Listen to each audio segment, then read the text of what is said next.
and welcome back to Camp Freedom, where our motto is Galatians 5, verse 1. It is for freedom that Christ has set us free. And today we have our friend from last week, Hi, Trudy. everybody. Hi. Trudy, I'm so glad you came back Thank you. this week. I love this. All right. So before we get into our experiment for today and our lesson, let's review. Yes. Okay, you remember that very first week that Jesus came into the city of Jerusalem and he was riding on a donkey and he was bringing us peace from God. Yes, and then the second week, we talked about how Jesus, he knows our hearts, just like he knew that Judas would betray him for money. Yeah. But he still loves us, doesn't he? Yes, Jesus he does. still does. So we should put him not second, not third, but first in our life. Yes, yes. Well, then, you know, Peter denied Jesus 3 times. Oh, yes, 3. Not That's a 1, lot. not 2, but 3. But Jesus forgave him. And he forgives us over and over again because he loves us so much. You're right. Yes. All right, so for today's experiment, we have 2 eggs and 2 cups of water. Let's show them, Trudy. Okay. My egg, right here, I have 1 egg.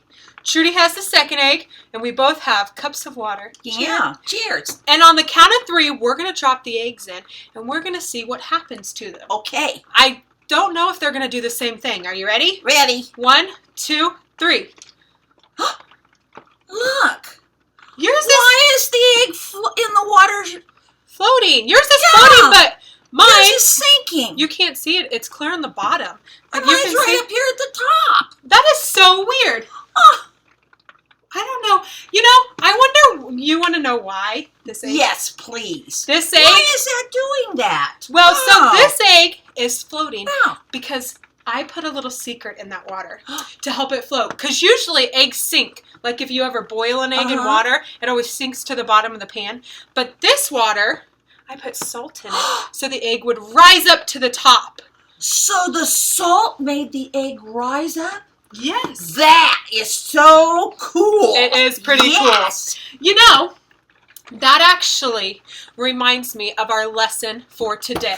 Oh, yeah, our Easter lesson. Well, what happened next? Well, so our last lesson is Jesus is arrested, and then he was forced to carry his cross up this big, huge hill, and then they killed him on it. Yes, that is so right. So Jesus died on the cross,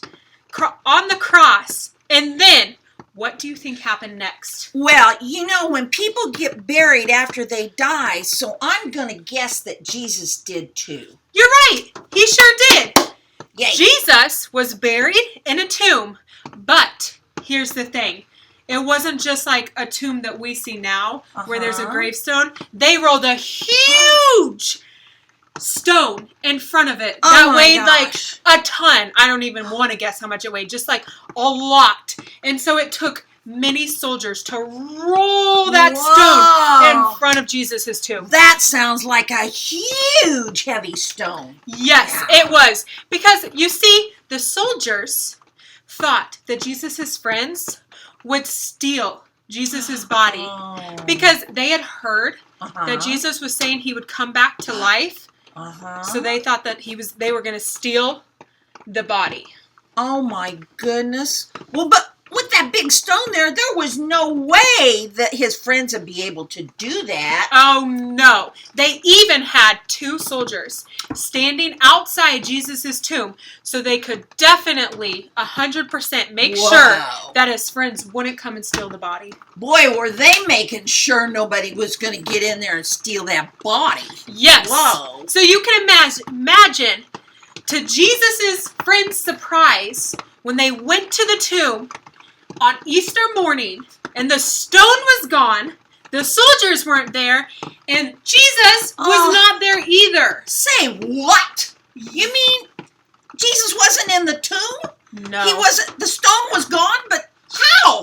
How? Well, Jesus Jesus was God's son, right? Right. And he didn't come just to die for our sins, but to rise from the dead as well. Oh, wow. That is like some crazy stuff. So Jesus really did conquer death. Yes, he sure did. Jesus rose from the grave to conquer our sin for the whole entire world, and death. So he is victorious. Woo! And that's why we're going to be able to go to heaven someday.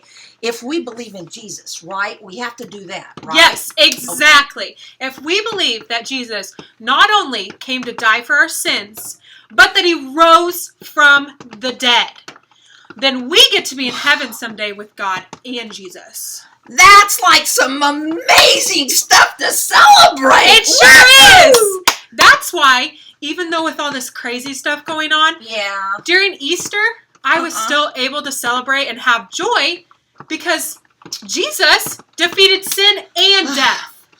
I hope that brings some joy to our kids today. Yeah. No, just knowing that. Me too.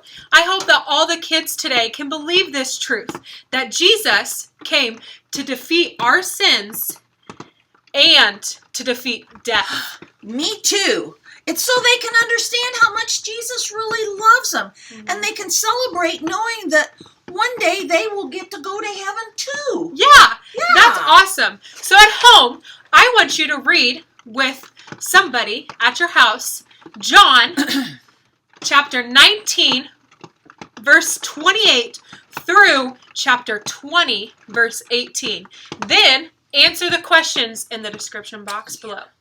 So, remember our motto here at Camp Freedom, Galatians 5:1. It is for freedom that Christ has set